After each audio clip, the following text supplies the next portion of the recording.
Subscribe করুন ফরেক্স help BD চ্যানেলকে এবং বেল বাটনে চাপ দিন যাতে ফরেক্সের নতুন ভিডিওগুলো আপনি সবার আগে শিখতে পারেন। ফরেক্স হেল্প বিডিতে আপনাকে স্বাগতম। নিয়ে আসলাম নতুন একটা ভিডিও। অনেকেই ফরেক্স মার্কেটে লস করার পরে চিন্তা করে যে আছে আমার কি টাইম ফ্রেম সঠিক আছে কিংবা আমার ট্রেডিং সিস্টেম কি সঠিক আছে। তো আজকে আমার হচ্ছে যে কোন টাইম ফ্রেমে ট্রেড করলে আপনি হচ্ছে সফল হতে পারবেন। আসলে ফরেক্স মার্কেটে সফল হওয়ার জন্য কোন টাইম ফ্রেমে ট্রেড করবেন এটার কোনো সঠিক হচ্ছে কোনো নিয়ম নাই। কেউ 1 মিনিটে ট্রেড করে সফল, কিন্তু কেউ 5 মিনিটের চার্টে ট্রেড করে সফল, কেউ 15 মিনিটের চার্টে ট্রেড করছে। এবং মান্থলি চার্টে ফরেক্স মার্কেটে খুব কম ট্রেড হয়। তো MT4 এ এই টাইমগুলো বাদেও আরো টাইম আছে, যেরকম M1 থেকে M10, 20 এরকম বিভিন্ন কাস্টম টাইম ফ্রেম পাবেন। এখানে রাইট বাটন ক্লিক করলে এই যে কাস্টমাইজে পাওয়া যায়, এখান থেকে টাইম ফ্রেম অ্যাড করা যায়, যেটা এসে MT4 এ হচ্ছে নাই। ঠিক আছে, পপুলার যেগুলা MT4 এ দেওয়া আছে। এখন আপনি কোন টাইম ফ্রেম ট্রেড করবেন এটা আসলে সঠিক কোনো নাই, কারণ বিভিন্ন জন বিভিন্ন তাদের সুবিধা মতো টাইম ফ্রেম ট্রেড করে। ধরেন কেউ সারাদিন চার্টের সামনে বসে থাকার মতো তার সময় আছে, তাকে যদি বলা হয় ডেইলি চার্টে ট্রেড করতে, তাহলে কিন্তু সে ট্রেড করতে পারবে না। সে ট্রেড সারি বাড়ে চলে যাবে, কারণ সারাদিনে মার্কেটে একটু মুভ করে। এখান থেকে সে কি প্রফিট করবে? এবং একটা ট্রেড নিয়ে সে হচ্ছে তার 1 মাস 2 মাসও বসে থাকা লাগতে পারে। যেরকম একটা লং মুভ করলে, কারণ এখান থেকে তার মুভ শুরু হলো ট্রেড, এই পজিশনে সে বন্ধ হবে। কারণ একটা ট্রেড লাইন আঁকলাম, এখানে ট্রেড করলো, এখানে সে ট্রেড করলো রিটেস্টে, এখানে ট্রেড করলো, এখানে সে বন্ধ করবে। এখান থেকে এদিক কতদিন? প্রায় 67, মানে হচ্ছে প্রায় 3 মাস। এখন যে যার সারাদিনে কম্পিউটারের সামনে বসে থাকার সময় আছে, সে কি ডেইলি চার্টে ট্রেড করে এত ওয়েট করতে পারবে একটা ট্রেডের জন্য? তারা শর্ট টাইম ফ্রেমে যে ট্রেড করে।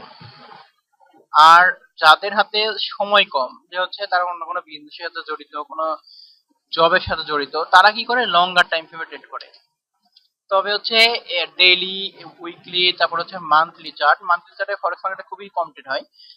মান্থলি চার্টে এগুলো আসলে, উইকলি চার্টে ট্রেড হচ্ছে, এগুলো আসলে ট্রেডিং না, এগুলো হচ্ছে ইনভেস্টমেন্ট। ঠিক আছে, ইনভেস্টমেন্ট আমি একটা বোঝাই আপনার। ধরেন আমি হচ্ছে গত ভিডিওতে দেখাইছিলাম মুভিং অ্যাভারেজ 200, ডিলিট করে নেই।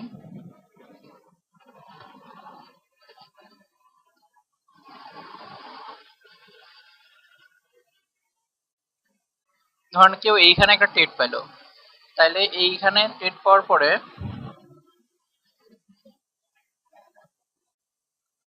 এটা 2014 সাল। 14 সালে ধরেন হচ্ছে আমি এখানে হচ্ছে একটা ট্রেড লাইন নিয়ে ড্র করলাম আবার। ধরেন এই ট্রেড লাইন, তাহলে এখানে ট্রেড ট্রিগার হইলো, এখানে বন্ধ হইলো, এখানে ফুল বডি হয় নাই, এখানে ফুল বডি হয়। তাহলে 15 সাল, 1 বছর, এটা কি আপনি ট্রেডিং বলবেন না? এটা হচ্ছে ইনভেস্টমেন্ট। সে হচ্ছে ট্রেড করলো না, এখানে ইনভেস্ট করলো, তাহলে সেটা খুবই কম ট্রেড করে, এবং এগুলো হচ্ছে ইনভেস্টমেন্টের মধ্যে পড়ে। যে একটা ট্রেড করে 6 মাস 1 বছর হচ্ছে বসে থাকা, এটা স্টক মার্কেটে অনেক বেশি হয়, কিন্তু ফরেক্স মার্কেটে খুবই কম হয়। ফরেক্স মার্কেটে ট্রেডিং করতে হলে আপনাকে যে শর্ট টাইম ফ্রেমে ট্রেড করা লাগবে, এবং ট্রেড করার জন্য মানুষ শর্ট টাইম ফ্রেমে ট্রেড করে। এখন এটা নির্ভর করে আপনি কোন টাইম ফ্রেমে ট্রেড করবেন, এটা আপনার সময়ের উপর, এবং যেটা হচ্ছে আপনার সঙ্গে শুট করে। এবং বিভিন্ন টাইম ফ্রেম দেখে দেখে আপনাকে হচ্ছে এটা বের করে দিতে হবে যে আপনার জন্য, আপনার সময়ের উপরে, আপনার পার্সোনালিটির উপরে কোন টাইম ফ্রেম গুলো হচ্ছে অনেক আপনার জন্য ভালো কাজ করে। ঠিক আছে, তবে এটাও মনে রাখা দরকার যে হচ্ছে আপনি যদি ওই যে 5 মিনিটে চার্টে ট্রেড করেন, এই চার্ট গুলো অনেক নয়েজি হয়। মানে আপনাকে স্পর্শকাতর নিউজ গুলা যদি আপনি না দেখেন, আপনার এসএল ধামধুম হিট হবে।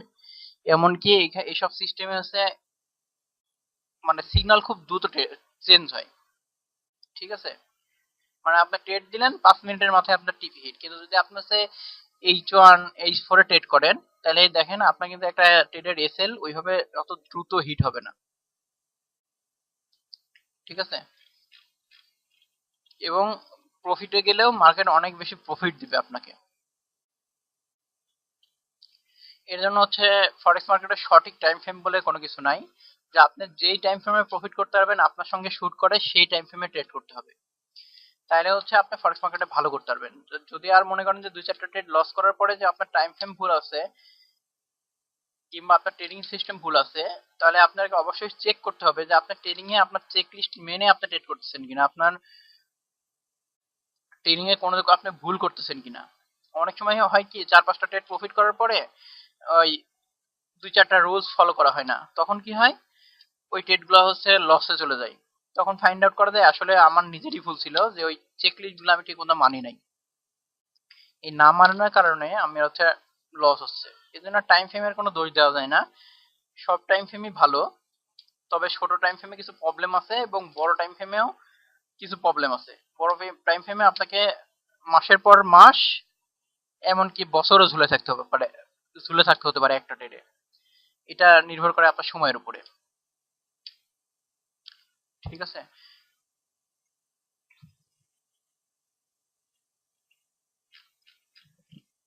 আশা করি টাইম ফ্রেমের ব্যাপারটা বুঝাইতে পারলাম। ভিডিও ভালো লাগলে অবশ্যই শেয়ার করুন এবং কোনো কিছু জানার থাকলে অবশ্যই কমেন্ট করেন, আমি যদি জানি অবশ্যই জানানোর চেষ্টা করব। আল্লাহ হাফেজ। সাবস্ক্রাইব করুন ফরেক্স হেল্প বিডি চ্যানেলকে এবং বেল বাটনে চাপ দিন যাতে ফরেক্সের নতুন ভিডিওগুলো আপনি সবার আগে শিখতে পারেন।